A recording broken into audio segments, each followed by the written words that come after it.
when somebody's talking about their desire for more spirit, my basic approach is, oh, great. Let's find all the parts in you who are not welcoming that or who are afraid of it. And then as we calmly love and, develop a two-way self-part relationship with each one of those parts so they're all on board. And then we can open more and more and more to self and to the spirit guides. Hey everyone, I'm Tammy Sollenberger, the author of The One Inside, 30 Days to Your Authentic Self. This podcast is for anyone curious about who they are, the different parts of themselves, and for those who want to connect with their true self. Welcome. I'm so glad you're here.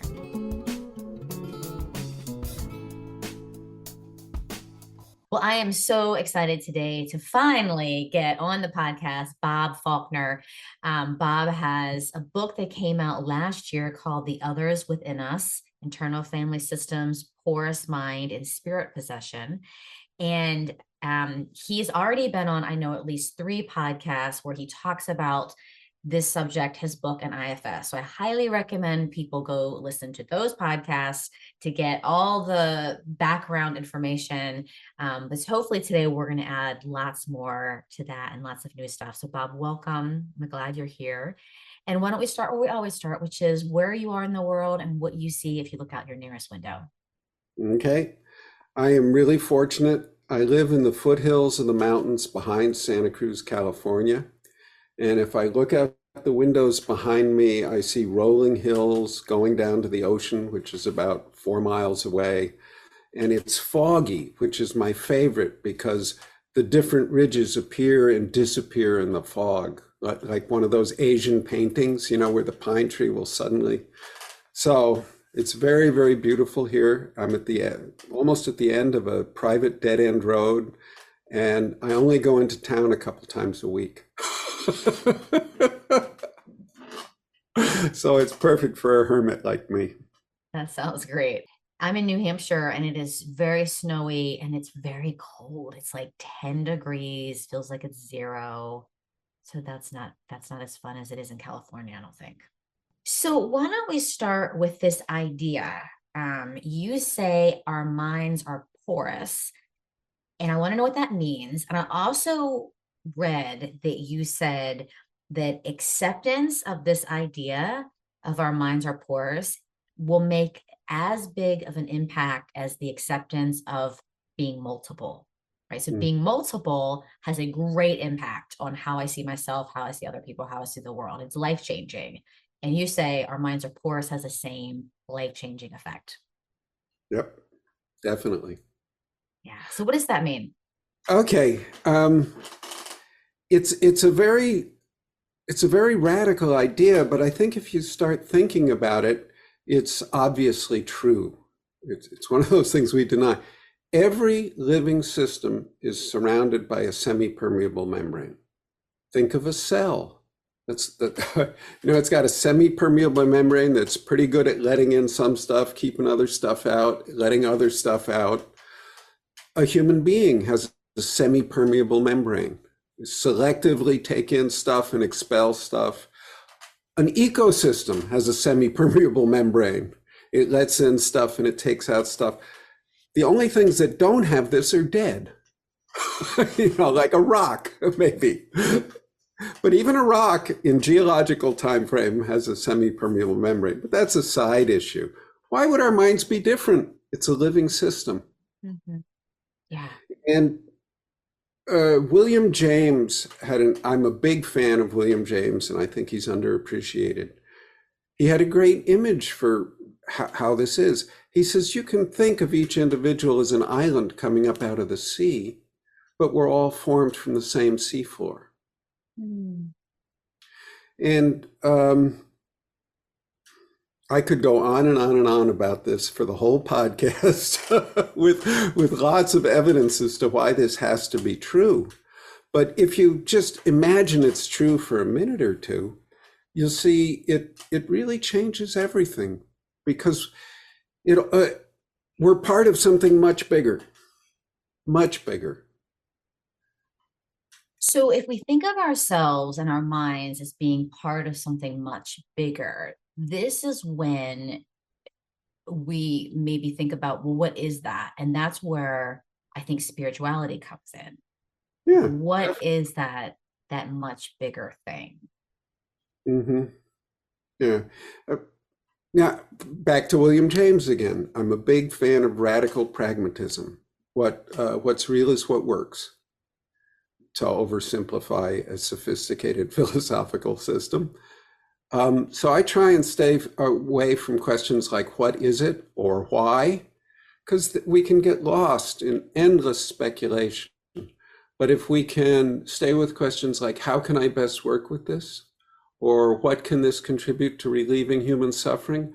Those are much more narrowly focused questions that we can actually have a reasonable expectation of getting some kind of handle on.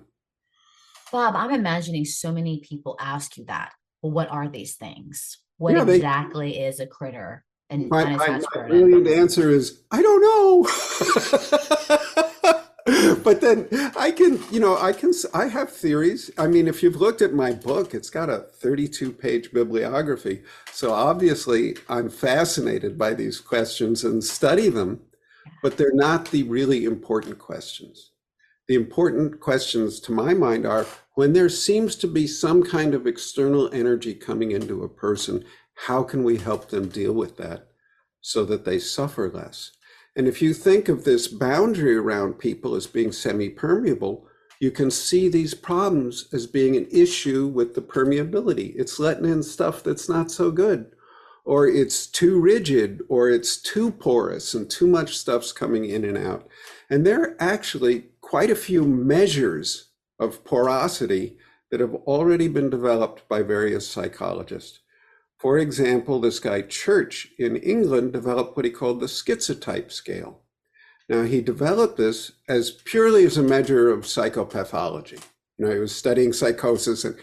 But then after working with this for a decade or more, he realized, oh, people who score high on this scale are also vastly more creative. Mm. They also have way more intense spiritual experiences. They also experience a lot of extrasensory perception. So he quit thinking of it as psychopathology and thought it just measures a dimension of human experience. And I would say, yeah, he's measuring the porosity of the human mind. Tanya Luhrmann, who I think is one of the most brilliant people alive on the planet today, likes to use a scale that's the Telegon absorption scale. It measures your ability to become absorbed in some task at hand. And she says that corresponds very, very strongly with an intense spiritual life.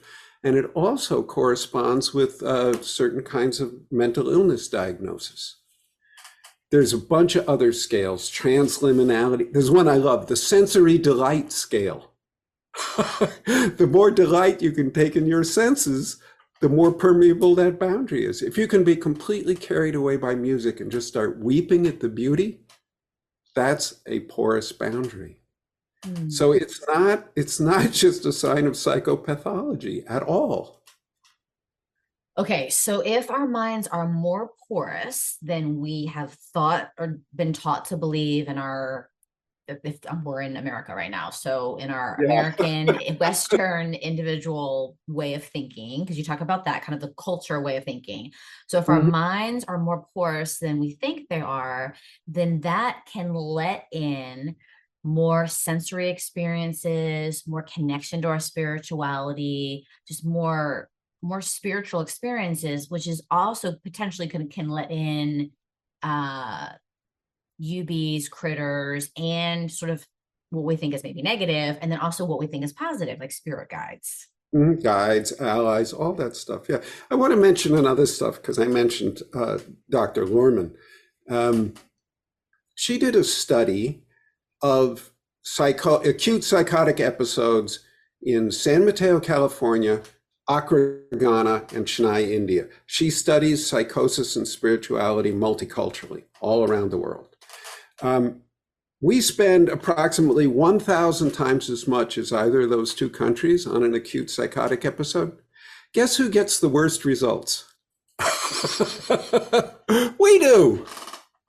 Now, If we were at all rational beings, we'd be over there at the feet of those people studying what they do. That's not what's happening. We're selling our medical approach to them, and they're adopting it because it's, quote, modern and Western, which is a huge tragedy, especially in India. A lot of the traditional temples that healed psychosis are being closed by the government and being attacked. But anyway, Werman's theory about why this is, she doesn't think it's so much the treatment methods. She says it's because in the West, we have what she calls the citadel model of mind. We think who we are is contained in this bony thing here, and everything inside this is private. It's ours. We own it exclusively, and it constitutes our identity. Now, that looks like this great big fortress. It looks really strong. It's actually incredibly brittle. You hear one voice in your head that doesn't feel like yours, and you shatter. You absolutely shatter. Now, in Accra, Ghana, she had what they called a cosmocentric theory of self. They expect to feel different about who they are when they're in certain natural environments. They expect to communicate with spirits and hear these voices. When they start having an acute psychotic episode, they can welcome a lot of these voices as something positive. They don't immediately go, oh no, my brain's broken, my brain's broken.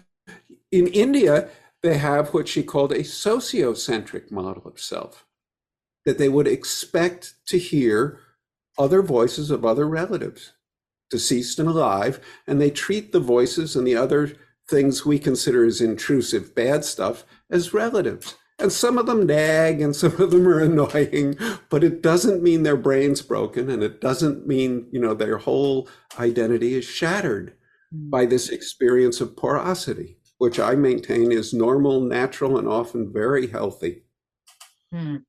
One of the things that I'm going to read a quote because I thought this was really interesting in this chapter.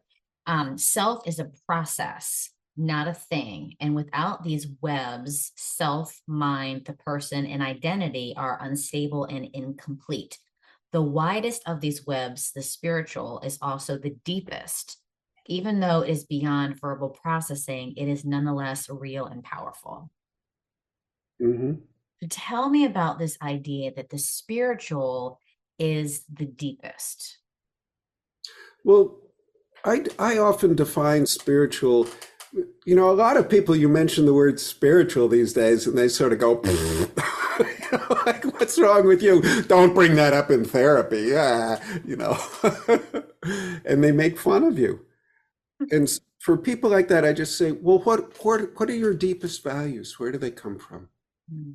What do you most value on this planet? What gives your life meaning?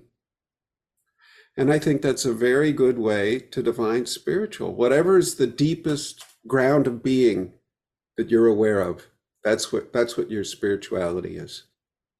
And do you think our minds, how does that impact our minds? Like if we think of our minds as this sort of walled, my identity is this, then do I think of my spirituality is then very separate from my mind?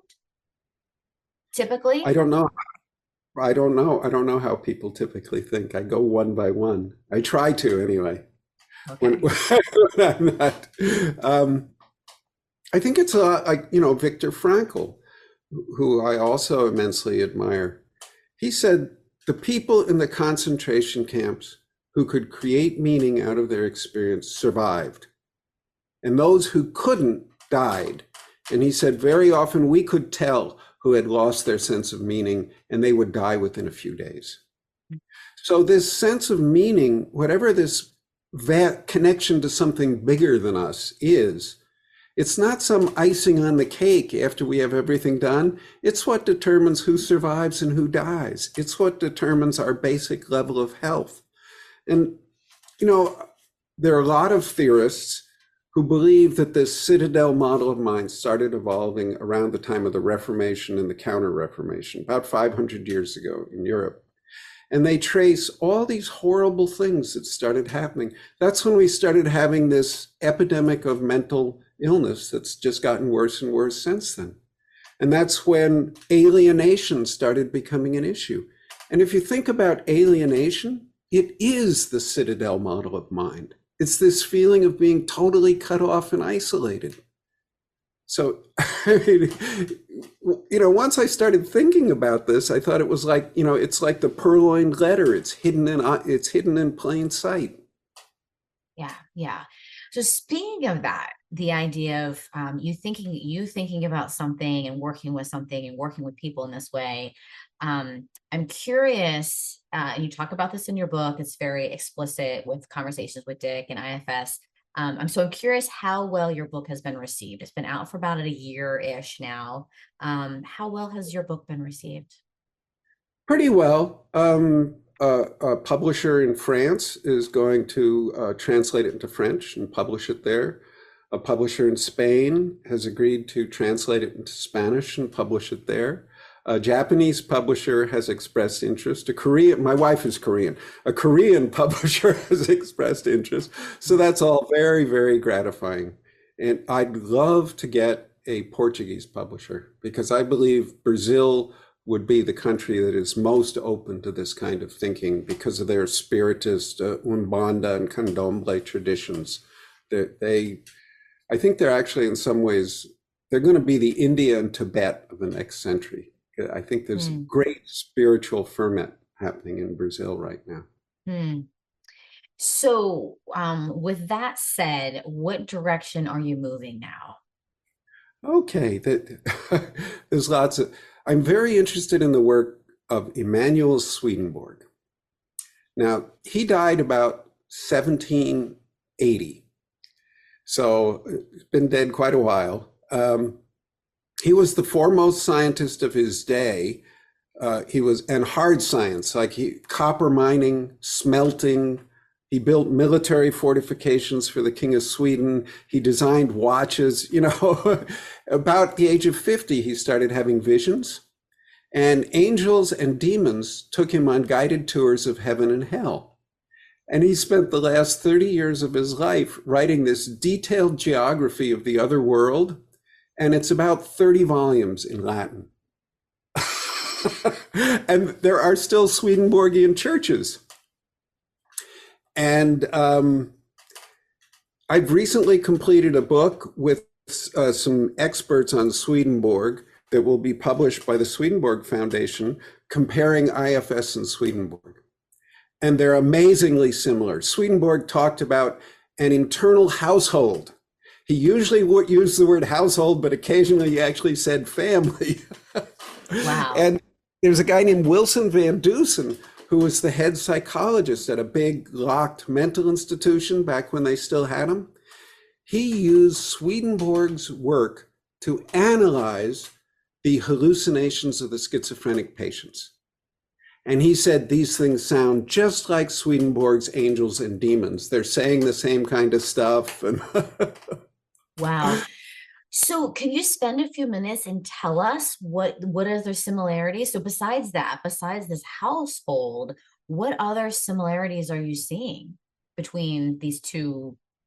Well, one is actually sounds like a spirituality, and it sounds like almost a religion, and it's in some places. And then IFS, which is he was very, very Christian. A lot of the things Swedenborg wrote are commentaries on the Bible and stuff like that. But he believed that very much a porous model of mind. He thought we were surrounded by what he called angels and demons, which is, the language of the 1700s, and that all our thoughts are not ours. They're the voices of either angels or demons, and they don't really become ours unless we take them in and start acting on them and own them. And, some of this is parts talking to us. Some of it's what we would call UBs and guides talking to us. And there's another guy beside Wilson Van Dusen, Jerry Marzinski, who's using Swedenborg's work to work with psychotic people. Because it does mirror, there are certain qualities that you can tell what's a benevolent voice and what's a negative voice. Van Dusen, because he wanted to keep his job, called them negative hallucinations and positive hallucinations. And it was only later, after he was retired, that he specifically said, well, these are Swedenborg's angels and demons. I just think it's a different metaphor system, you know, and it can be really, really hard to get past those words, angels and demons. Now, I want to say something about this too, because I like to put it this way because it helps the skeptical people. There's a basic psychobiological or biopsychological dynamic that's happened in every culture, pretty much every culture we have records of in all eras of history. This dynamic can have huge effects, negatively or positively. And the metaphor most often used to describe this is spirit possession. Whatever this is, it deserves our serious study. It's one of the most widely spread cultural artifacts, and it really has huge impact on people. And I know Dick was really upset with me because I put spirit possession in the title of the book. He did not like that.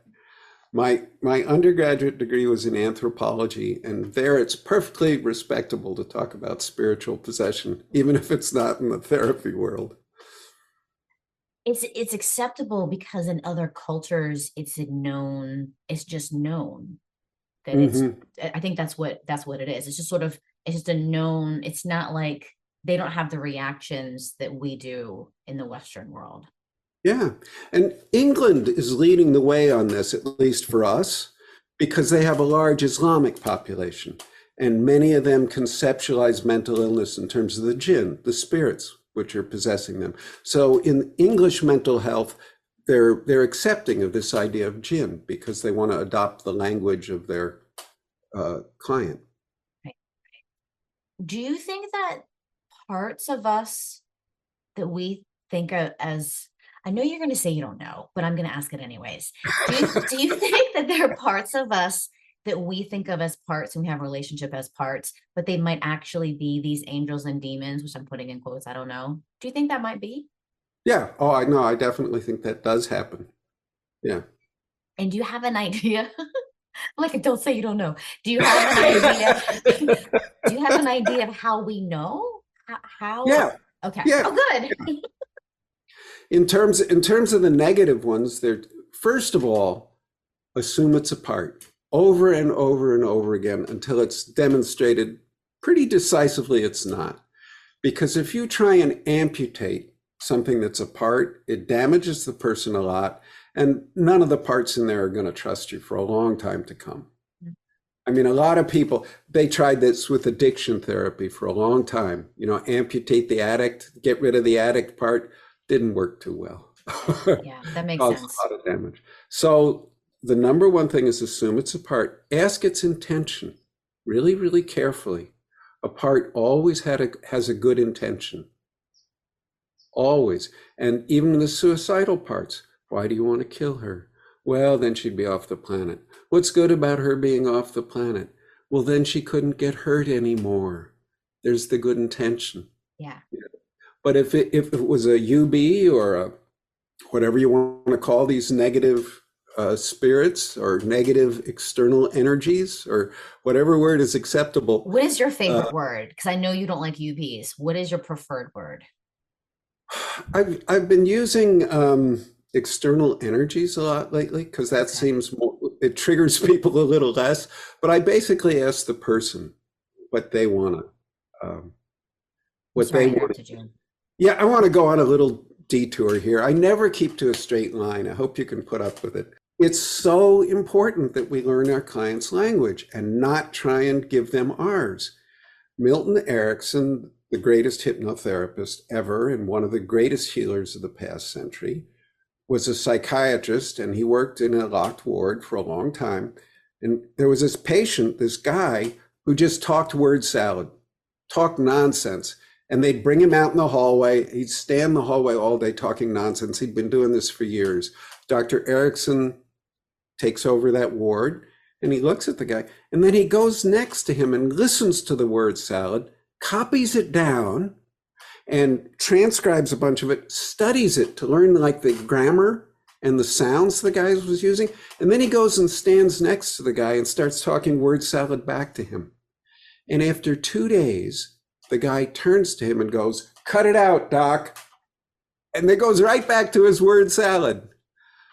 Dr. Erickson broke through to someone who had been totally isolated for years and years and years just by learning his language. We should do that more. It's really arrogant of us to try and indoctrinate our clients into our language. So I think it's super important to adopt whatever language the client wants to use about these things. Yeah.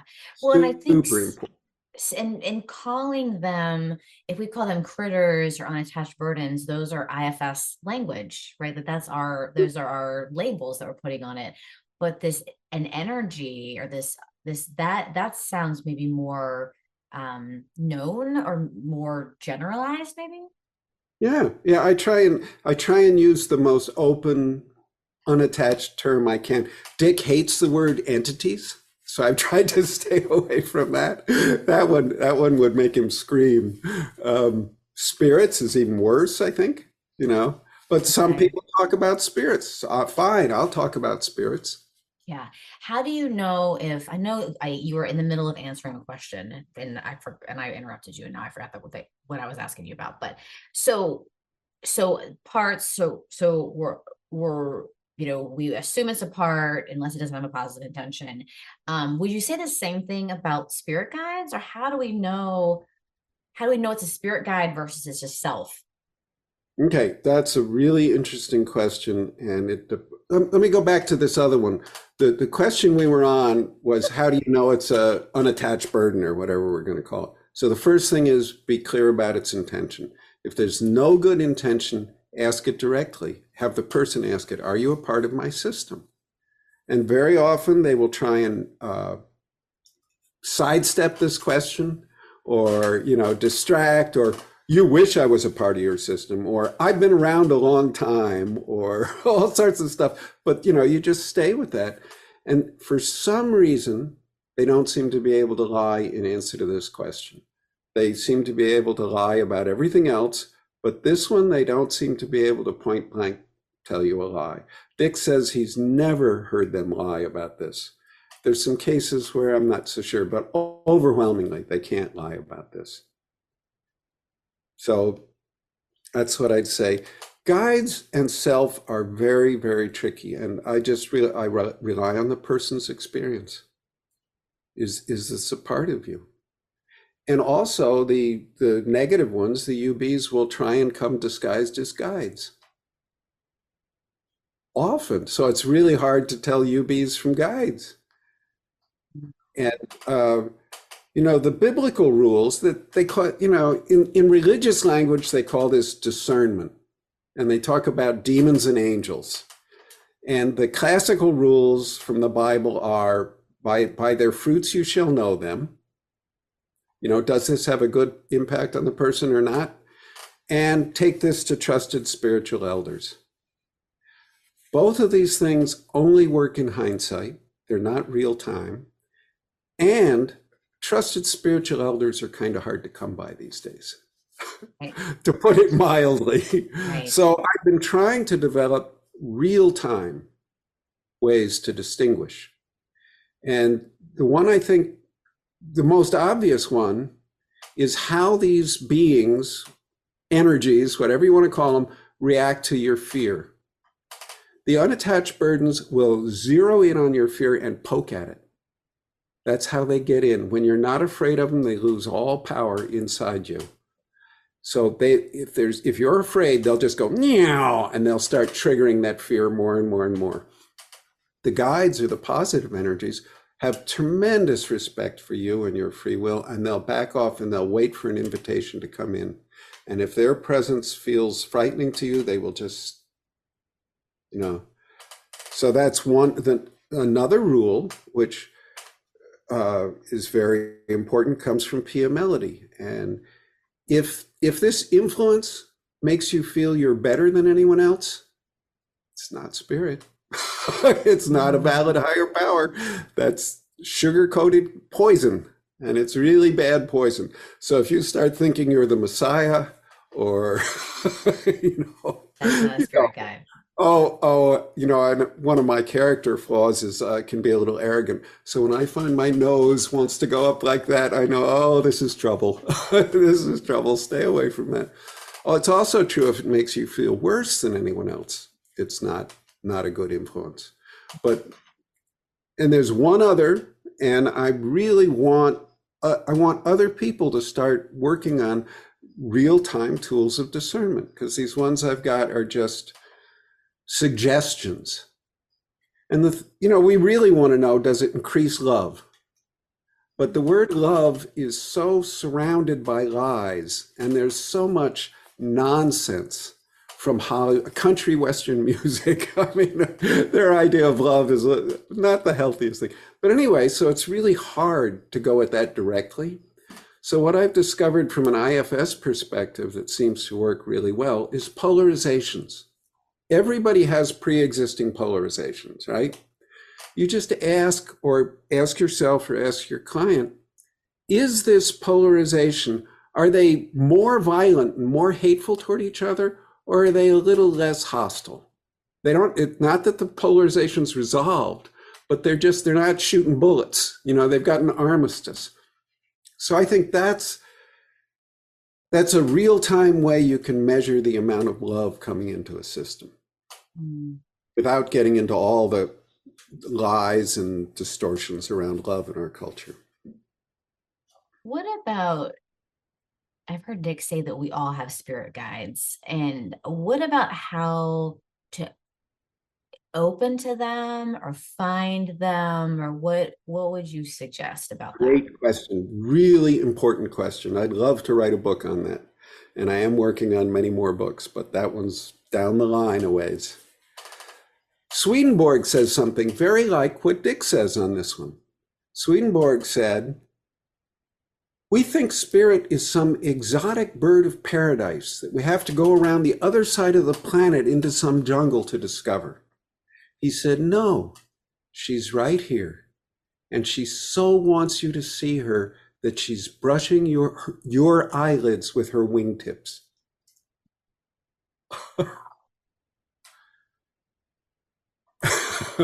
Yeah, you can see why I like Swedenborg. I wouldn't suggest anyone try and read him. It's incredibly difficult to read.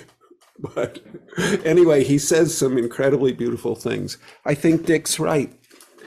There are guides eager to help us all around, and the only reason we don't experience them more is we reject them and shove them away. I'm guessing it's parts, right? Parts of us, maybe family parts, or sort of what we're accepted, what feels acceptable, or Our cultural. culture, our culture is definitely doing this. You start hearing voices and having dialogues with spirits, they'll lock you up. Yeah. I get a lot of people like that, and I can help them just by validating their experience. And they're going, I couldn't tell my therapist this. They'd want to medicate me, And I just say, it's an immense gift that you can hear this, that you're porous enough to hear this. It's an immense and dangerous gift. And our culture is probably the worst in the history of our planet in terms of providing a container that we can safely and in a warm, loving way accept this huge gift you've got. Just that much validation helps a lot of people, a lot. I want to say, here's something I think is super important from IFS in a spiritual sense. Dick talks about IFS as fundamentally being a constraint release system. We don't go to the self gym and work out and get bigger self muscles. It's not like that at all. It's getting the stuff out of the way. It's unblending, getting burdens dropped away, all of that. It's the same thing with developing spiritual connection.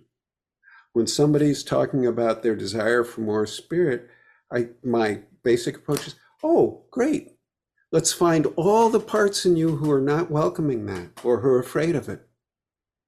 And then as we calmly love and, develop a two-way self-part relationship with each one of those parts so they're all on board. And then we can open more and more and more to self and to the spirit guides. Now, there's in the history of religions and theology, the word used for this is kenosis. Kenosis is this emptying.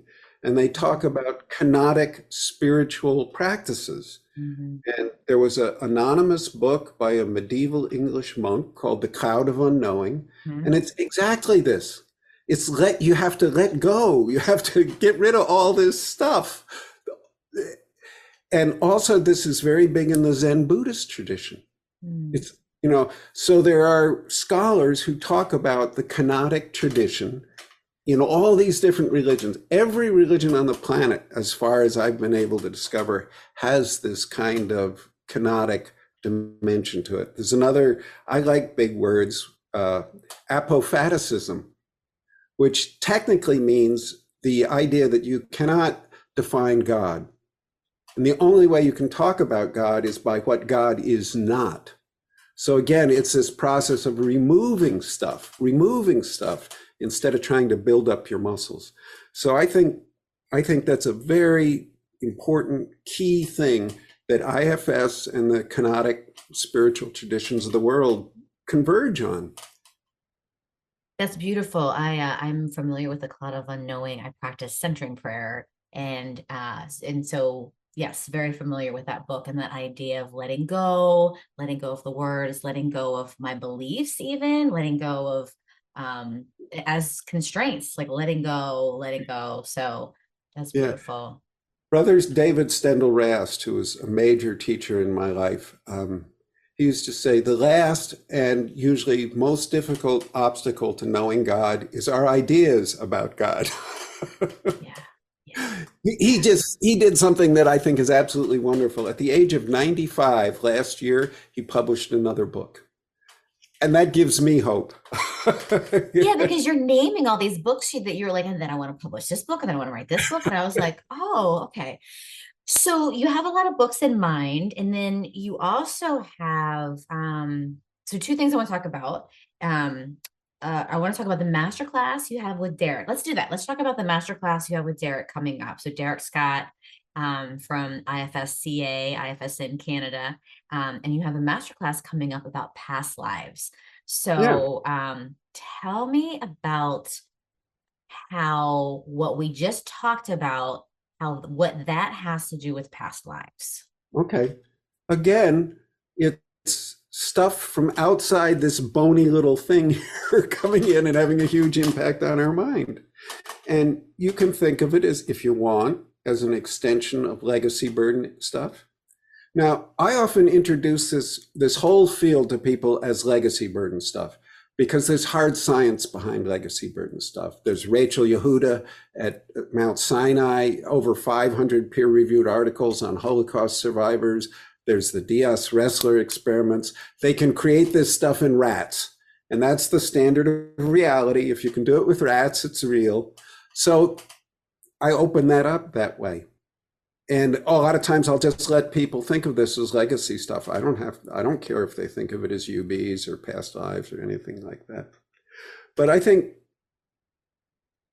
you can think of past lives as being porosity applied over time. I work a fair amount with some indigenous people, and some of the Sioux people say we're also influenced by our future lives. I don't know about that. I think it's a fascinating idea. There is overwhelming evidence that sometimes for some people, there are experiences which really seem to imply past lives. Ian Stevenson at the University of Virginia has done this incredibly detailed research over a very long period of time.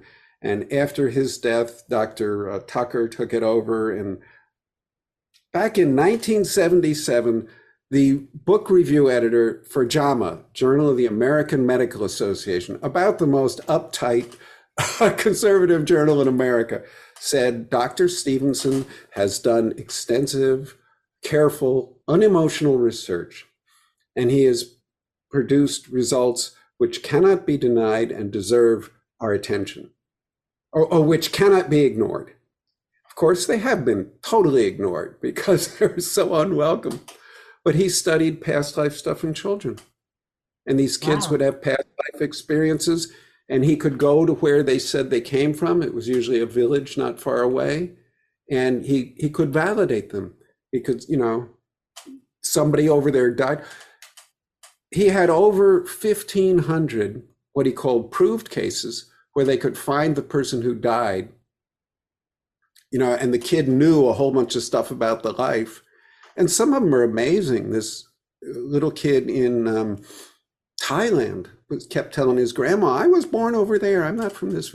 And they went there, and the kid went went through this unmarked street in a town they'd never been to this house, and greeted the people and said, knew who they were, and then said, where's my Buddha necklace? And they brought out this necklace, and he said, there's only 2 Buddhas on this. Where's the 3rd Buddha? And they said, oh, we gave that away. All sorts of stuff like this. Over 1,500 cases like this. I mean, the data is overwhelming. And the vast majority of the Western scientific world just ignores it. Do you think that over time, because of our culture, like a Western culture, that over time, our like the porousness, I don't know if that's a word or not, but that, like, let's say we all had the same porousness, but then we have all these different cultures, so that in a certain culture where that's more accepted and more open, that they're going to have, that's going to be more allowed. And so the porousness of our minds in the Western culture has actually gotten more constrained, more tighter over time. Maybe, but I think mainly what it is we just lie about it more. When kids in America have these experiences like, oh, I was actually, the parents will tell them, shh, shh, don't say anything, don't talk about it. Most of these early studies done by Stevenson were done in India, Thailand, places where it was somewhat acceptable to talk about past life. Tucker, his successor, who's also a psychiatrist, has done a lot of research in America, and there are cases that are just as overwhelmingly evidential here in America. Okay, so but doesn't that make sense that parts tell us, and we learn really early that we have to lie, right? That makes a lot of sense. Like, this isn't acceptable in my family, my culture, so I have to lie about it. Yeah, there's another thing. I'm going to go off topic again. Childhood imaginary friends. When I was coming up, we told kids, don't talk about that. That's weird. That's bad. That's delusional. Get rid of that stuff. But now they've been doing more and more research on it. Kids with childhood imaginary friends do better. They mature more rapidly. And the fascinating thing is the place where they really excel the others is social relations, which is where you would think having an imaginary friend would set you back. It actually helps them with social relations. So, it's like our attitude toward childhood extrasensory perception and childhood spirituality has been terrible. And I think it's done a lot of damage, and it's silenced a lot of kids. So besides this masterclass with Derek, what else do you have in this book that you're writing? What else do you have going on? What direction are you headed now after you spent 10 years writing this amazing book? Yeah, well, I see a lot of people still around that, and do a lot of supervision groups around unattached burdens and guides. Usually I focus on unattached burdens first, on sort of the constraint release idea. The guides will come through when they're right there. She's brushing your eyelid with her wingtip. When we get all this, we help all this other stuff move back and make room. It's right there. Beautiful. So I've got this. The Swedenborg book basically is done. It's at the editors. I've done another book that should be out early this year of quotations. I love quotations, and I've been collecting them about spirituality and healing for 50 years. Wow. And I finally put together a book the title is a quotation. When you're going through hell, keep going. Mm. Yeah. And one of the things I really love about you, Bob, is you talk a lot about ending human suffering. Like this feels like your heart is like, we could end suffering. And so yeah, people ask you these questions and you get in all kinds of trouble, and you're like, I don't know, but I know that this ends human suffering. yeah, or lessens it. Yeah. Yeah, very much so. And that's radical pragmatism, William James. It's been a struggle for me, Tammy. There's some client in front of me. I'm talking to this person and they're opening up realms I haven't really seen before. I want to just explore. And I have to go, no, Bob, that's not your contract with this person. Don't ask them all those questions. Just help them. It's really been a struggle. So I have another book project. There's a spiritual practice which is deceptively simple. And the idea is, once you meet a spirit guide or have some sense of that kind of energy, you just do a written dialogue with them. It's very important that it be written somehow. And I could go into a lot of theories about that. But you just, hi there. And, you ask it questions. And this was actually developed by Ira Progoff originally, I think. And then Kay Gardner has developed this a lot in an IFS framework. And when Kay first suggested that I do this, I thought this was the most ridiculous and trivial idea. But because it was Kay, I said, okay, I'll go along with you. But whatever happened, something wiser than my normal mind started answering the things I wrote down. And I went, huh? Huh? What's happening? And so that's become part of my daily practice. I have a very extensive daily practice of checking with parts and doing other things. So I've been writing these dialogues now for, 10 years or more. I have, I think, 13 volumes of them. Wow. And so I'm starting to edit those. And I'm going to put together a volume of the edited things that have come through these dialogues. I guess it's automatic writing. I hate the word channeling. I wouldn't want to admit that I do that. Dick would not be happy with that. No, IFS channeling. That's your next book. Yeah, he'd send the hitman after me. I want to, one of the reasons I'm so impressed by Brazil is the Spiritist tradition. And they do this kind of healing with unattached burden. We call unattached burdens. And they think it's all the souls of dead people who were too frightened to leave the earth. And it's just a matter of helping them on so that they can, they're not enemies. They're not bad guys. When we meet one of these clinging to a person, they become our primary client. We want to help them, which is very much my attitude. These things they're not horrid demons. They're just lost, suffering beings too. But anyway, there was a guy named Chico Xavier who worked as a low-level postal clerk his whole life in a small town in the central Brazil. And he would do a lot of automatic writing. He wrote over 400 books by automatic writing. They have sold worldwide over 35 million copies. They've been translated into more than a dozen languages. He never took a penny for any of this, any of it. He thought it was spiritually wrong to receive payment for this kind of work.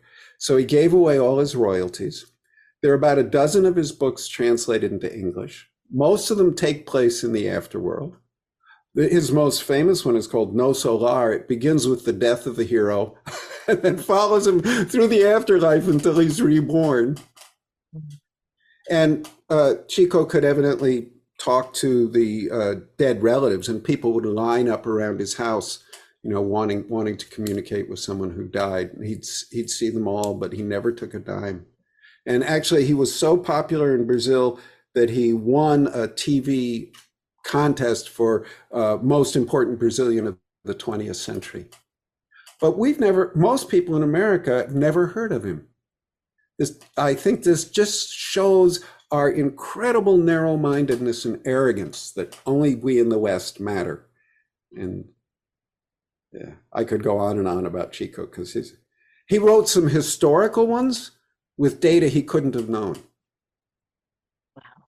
Wow. I mean, we would just call those mediums. Yeah. And Yeah. then put them in a category, like kind of put them in a category. Mm-hmm. Yeah. Yeah. And I don't like all these words, but they're what we got. So I guess we got to use them. Yeah. Yeah. And we could really get Dick in a tizzy. Mediums, channeling, past lives, spirit possession. Oh no, oh no. I have parts that don't like to be in trouble. So I'm like, Bob, do not get me in trouble. You're talking to the wrong guy. And so what about UBU? Is that something that's happening? Tell me about what you're thinking about that. Well, my idea was to get this one guy who advises me sometimes said, Bob, you should never teach the same class twice, which I thought was a fairly challenging thing to say. But he has a point. There's all this stuff I want to put out there. So I'm trying to teach classes once, record them, and put them up on the internet. Yeah. And I'm just starting with this. I got there was one basic one on unattached burdens that I did with Michael Paterski, the life architect in Poland, and that's going to be like the foundation course, and that is available. And then that there'll be more and more going up, but it's just starting. Well, that makes so much sense to me, Bob. Like, I don't know why, given everything that you just said and all the things that you're interested in and how that's all evolving, why you would just teach an introduction to UBs like that actually makes no sense. So yeah. Yeah. Or this guy also said books are obsolete, Bob. You have to stop writing. And I'm ignoring that one. So we've got the master class with Derek coming up in February. So if people listen to this not in real time, that's happening February 16th, 2014, like what year are we in? And probably could get that recorded or something like that. Yeah, we are going to record that, and we'll put that up as part of UBU. I'm doing another one on a somewhat different subject that's fascinated me for years, nonviolent communication, Marshall Rosenberg's work. Steve Roof and I are going to do a workshop on IFS and NVC in the last week in May, and there'll be announcements coming up about that on my website, robertfalconer.us. Perfect. Anything else? I mean, I know that we could probably spend another hour, but anything else you feel like you want people to know? Well, the thing that came to me is just that sense of spirit. She really is right there brushing your eyelids with her wingtips, wanting to be part of your life, and she won't come in unless you invite her. Beautiful. Thank you. The last question I always ask, and I think this might be a really hard question for you, but if you were doing something different and you had to do something different than what you're doing, Bob, what would you do instead? Well, so many. What I always wanted to be was a musician, but I'm not good. Another thing I wanted to be, but many of the indigenous people hate it when white people use this word. I wanted to be a shaman. That's not so different, really, from what I'm doing. No, I was just thinking that. I think I heard that like what we're doing in IFS is what the shamans have been doing for years and years. And so I think that's what you're doing. Dick has said that point blank. The world we go into it when we meet the parts, it's the same one shamans have been going into for tens of thousands of years. Yeah. Well, Bob, I appreciate how brave and rebellious your parts are that you that you have put out this book, that you talk about these things. And I want to say, not that you force us to talk about them, but you invite us to be aware of them. So thank you. Yeah, you're very welcome. Thanks for hanging out with us today. If you like this episode, please subscribe, rate, like, all the things. My book is available at your favorite independent bookstore or all the places books are available. You can also visit my website, tammysallenberger.com, where you can download a free meditation on getting to know your should parts. You know, those parts of you who remind you of what you should be doing. They sound a bit critical at times. Yes, we all have them. You can follow me at IFS Tammy on Instagram and Twitter and the One Inside Facebook page.